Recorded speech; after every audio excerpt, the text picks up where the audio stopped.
Propaganda वाले feminism का असली मतलब क्या होता है, इसका एक और चेहरा कल दोबारा सोशल मीडिया पर देखने को मिला।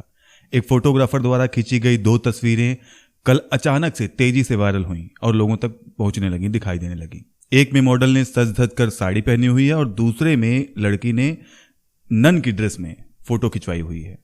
नमस्कार दोस्तों, मेरा नाम है वेदांत और आप देख रहे हैं वेदांत के विचार। फोटोग्राफर की तस्वीरें वायरल होने की वजह सिर्फ साड़ी वाली फोटो है। इसमें नजर आ रहा है कि उसने हिंदुओं की पारंपरिक पोशाक साड़ी का कैसे अपमान किया है। तस्वीर में आप देख सकते हैं कि किस तरीके से मॉडल ने साड़ी को काट कर अलग कर दिया है और अपने हाथ में कैंची लेकर कैमरे की ओर देख रही है। यामी नाम की एक फोटोग्राफर ने इस तस्वीर को 8 मार्च 2020 को सोशल मीडिया पर अपलोड की थी। वही दिन जिसे अंतर्राष्ट्रीय स्तर पर महिला दिवस के नाम पर मनाया जाता है, वही दिन जब लोग हर जगह महिला सशक्तिकरण की बात करते हैं। यामी ने इसी दिन इस फोटोशूट की कुछ तस्वीरें इंस्टाग्राम पर अपलोड की और उसके कैप्शन में लिखा कि ब्रेक द स्टीरियोटाइप्स, और वहीं दूसरी तस्वीर में लिखा why fit in when you were able to stand out. Social media पर इस फोटो की बहुत आलोचना की जा रही है। वहीं कहा जा रहा है कि हिंदुओं की सभ्यता पर यह सीधा सीधा प्रहार है। वहीं कुछ लोगों का कहना है कि फोटोग्राफर को लेकर आखिर इतना बवाल क्यों हो रहा है। फोटो में नजर आने वाली जो लड़की है वो तो सिर्फ एक मॉडल है। अब जिन लोगों का कहना यह है कि आखिर फोटोग्राफर को लेकर इतना बवाल क्यों, या फिर जो फोटो में नजर आ रही है लड़की वो तो सिर्फ एक मॉडल है, ये जो इतना मुद्दा हाईलाइट किया जा रहा है ये तो सिर्फ बेवजह का है, आधुनिक समय में इस फोटो को लेकर इतना बवाल नहीं होना चाहिए। वो यामी के ही अकाउंट पर अपलोड दूसरी फोटो को देखें। यह भी सोशल मीडिया पर धड़ल्ले से शेयर की जा रही है। इसमें एक लड़की नन के ड्रेस में पूरा, जैसे जो उनका लिबास होता है उसको पूरा पहन के, पूरा सर से पैर तक कपड़ों से ढकी हुई लड़की और अपने चेहरे पे मुस्कान ली हुई फोटो क्लिक करवाई गई है।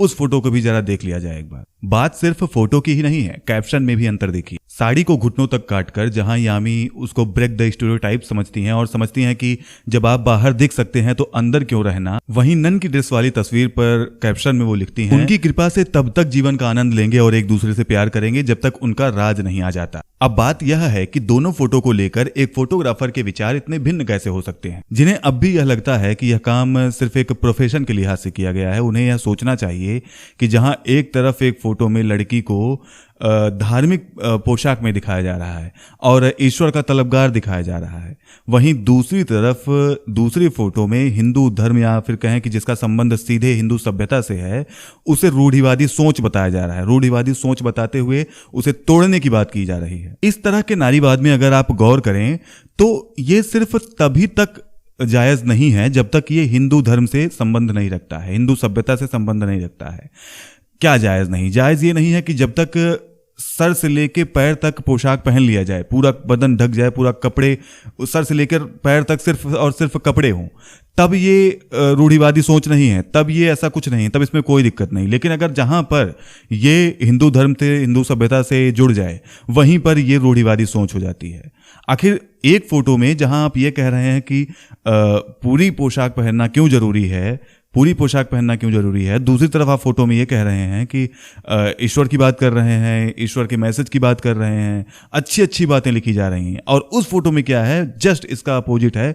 उस फोटो में ये है कि सर से लेकर पैर तक कपड़े हैं। लेकिन जैसे ही किसी पोशाक का संबंध हिंदू सभ्यता से जुड़ जाए, उसको कैंची से, जो छद्म नारीवाद है उसको कैंची से काटना, ये समझते हैं कि ये पितृसत्ता से लड़ने की का एक तरीका है। अब इस तस्वीर को देखकर तो ये सवाल पूछना बनता है ऐसी फोटोग्राफर से या ऐसी मॉडल से, क्या वो ये करने से पहले, ये फोटोशूट करवाने से पहले या फोटो क्लिक करने से पहले वो लोग अपने अकाउंट पर इसको साफ तौर पर लिख सकते हैं कि छद्म नारीवाद में या नारीवाद में सिर्फ हिंदू सभ्यताओं की छीछालेदर करना होता है, सिर्फ साड़ी को कैंची से काटना होता है, पितृसत्ता से लड़ने के लिए सिर्फ साड़ी को ही कैंची से काटना होता है।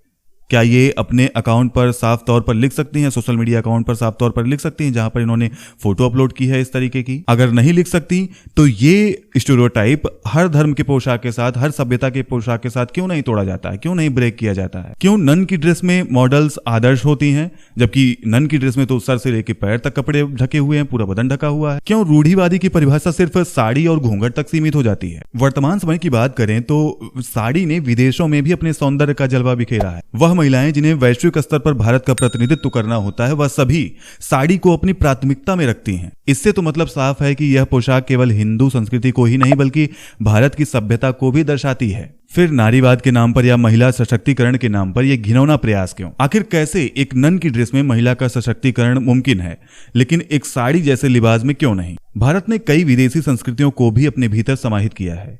यहाँ वर्तमान में पाश्चात्य सभ्यता का भी सृजन अपने चरम पर है। बावजूद इसके अगर ऐसे प्रयासों को एंटी हिंदू प्रोपेगेंडा न कहा जाए तो और क्या कहा जाए? साड़ी को रिग्रेसिव मानना किसी के विचार का हिस्सा जरूर हो सकता है, लेकिन उसी इंसान का यह मानना कि अन्य संस्कृतियों से जुड़े ऐसे लिबास प्रोग्रेसिव हैं और महिला को खुशी देते हैं केवल प्रोपेगेंडा युक्त स्यूडो फेमिनिज्म का उदाहरण है। और उसे दिक्कत रूढ़िवाद से नहीं बल्कि हिंदू धर्म से है। सोचने वाली बात यह है कि अगर पैरों को दिखाकर ही स्टीरियोटाइप्स तोड़ना है या फिर रूढ़िवादी सोच को तोड़ना है तो क्या हमारे पास शॉर्ट्स नहीं उपलब्ध हैं? ऐसे कई सारे ड्रेस हैं जो जिनमें घुटने दिखाए जा सकते हैं, जिसमें पैर दिखाए जा सकते हैं। तो ऐसे में साड़ी को काट कर क्यों ब्रेक द स्टीरियोटाइप्स बताया जा रहा है? हजारों साल पुरानी सभ्यता का इस तरीके से खिलवाड़ बनाने की क्या जरूरत पड़ गई? पिछले दिनों याद करिए सोशल मीडिया पर एक वीडियो वायरल हो रहा था। इसमें एक दुल्हन शादी से पहले ब्लाउज के नीचे शॉर्ट्स पहनकर डांस करती हुई दिखाई दे रही थी, लेकिन जैसे ही वह शादी के मंडप में पहुंची वहां उसकी पोशाक वही थी जो आम दुल्हनों की होती है। इसका अर्थ यह है कि मॉडर्न से मॉडर्न लड़कियां भी भारतीय लिबास का अर्थ जानती हैं। उस दुल्हन ने भी वीडियो जारी करके कई सारे स्टीरियोटाइप्स तोड़े थे, लेकिन उसने अपने लहंगे को काटकर छोटा करके शादी नहीं की थी। लड़की जानती थी कि भारतीय लिबास के खूबसूरती के मायने क्या है। ये बात ध्यान रखिए कि लोकतांत्रिक भारत में किसी भी महिला को पुरुषों के बराबर स्वतंत्रता है। यहाँ उनका सशक्तिकरण सिर्फ उस पितृसत्ता से लड़कर होगा जिसे वो चार दीवार के अंदर बंद रखने वाली चीज समझते हैं या वस्तु समझते हैं, ऐसे छद्म नारीवाद से नहीं। अगर पोशाक से निजात पाना ही पितृसत्ता को हराना है तो ये फिर हिजाब और बुर्के के साथ भी होना चाहिए, लेकिन ऐसा शायद कभी नहीं होगा क्योंकि ये तथाकथित प्रोग्रेसिव महिलाएं जो हैं ये जानती हैं अच्छी तरीके से यदि इन्होंने अपनी ऐसी रचनात्मकताएं किसी अन्य वेशभूषा के साथ या किसी अन्य धर्म के पोशाक के साथ दिखा दी तो इनका क्या हश्र होगा ये इन्हें बहुत अच्छे से पता है। इन्हें मालूम है कि कहां चोट पहुंचाना सबसे सेफ है और अन्य समुदायों में इनकी लोकप्रियता बढ़ेगी जिससे। तो ये थी दोस्तों साड़ी को कैंची से काटकर पितृसत्ता को हराने वाली झांसी की रानी की कहानी। आपको कैसी लगी हमें कमेंट में अवश्य बताइएगा और इस विचार के बारे में, इस स्टेप के बारे में इनके क्या सोचते हैं वो भी कमेंट में बताइएगा। वीडियो अगर अच्छा लगा हो लाइक कीजिएगा, चैनल को सब्सक्राइब करके बेल आइकन को प्रेस कीजिएगा। मिलता हूं आपसे एक नए खबर के साथ नए वीडियो में, तब तक के लिए जय हिंद, वंदे मातरम।